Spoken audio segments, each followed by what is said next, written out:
Hey, Chris Thomas here, performance and mental game mentor, 8-year NFL wideout, Super Bowl champ. So right now I'm going to give all those wide receivers out there the best tip they ever got, and that is understanding what the number one objective is as a pass catcher. You'd be shocked how many guys don't know what the number one objective is. And I've worked with guys that are exceptionally talented and athletic. 8 of my guys have ended up signing NFL contracts, and guys who weren't. It doesn't matter who you're talking about. Never has a guy in the hundreds of guys that I've worked with over the years known what the number one objective is. Well, if you don't know what the number one objective is as a wideout, how can you be really efficient doing everything after that? The answer is, for a lot of guys, they cannot. Only the most athletic guys get away with that. So let's first talk about the number one objective. The number one objective as a wide receiver is to turn the defender's hips. Period, end of story. Well, how do you do that? You do that with speed.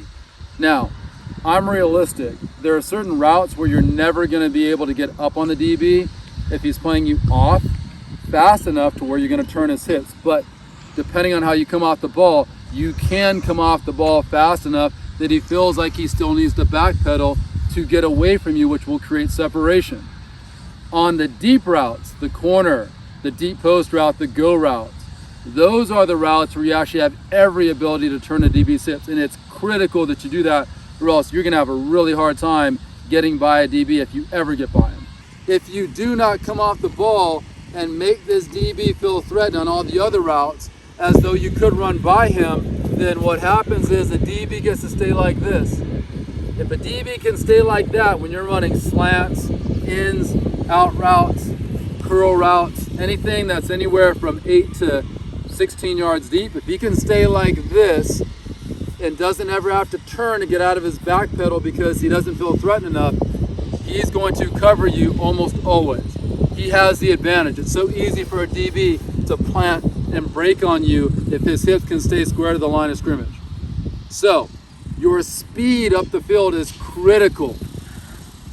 I don't care how fast you are. I don't care if you run a 4.3 or a 5.3. If you're playing the wide receiver position, you've got to come off the ball like you're shot out of a cannon, because this guy has to feel threatened enough that he either backpedals or he turns. On the deep post, corner route, go routes, you can absolutely attack a guy's side and make him turn. And that way he starts moving out of your way so that you can get up the field without him blocking you. On the shorter routes, you just need to take off the ball as fast as you can so that this guy feels threatened enough to backpedal, or he might actually turn. So there it is, objective number 1, turn the DB's hips. Why is that important? If you can turn the DB's hips, then you can control the route. If you can control the route, you get to create max separation. That's what every wide receiver wants to do. Chris Thomas, I'll holler at you.